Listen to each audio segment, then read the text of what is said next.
নমস্কার বন্ধুরা, সীমা রান্নাঘর। আমি আজকে বানাবো চিংড়ি মাছের মাথা দিয়ে বরবটি, আলু, টমেটো বাটা।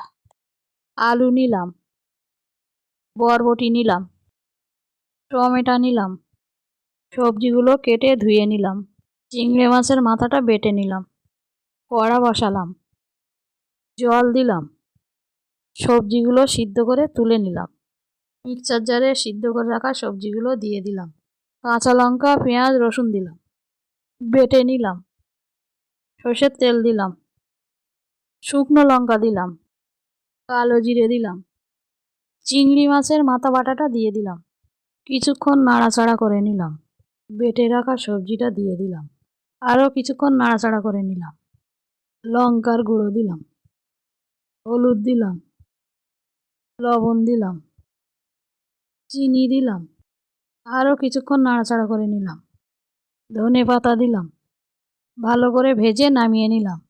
চিংড়ি মাছের মাথা দিয়ে বরবটি, আলু, টমেটো বাটাটা ভালো লাগলে লাইক, সাবস্ক্রাইব, কমেন্ট, শেয়ার করুন। ফ্যান্টাস্টিক।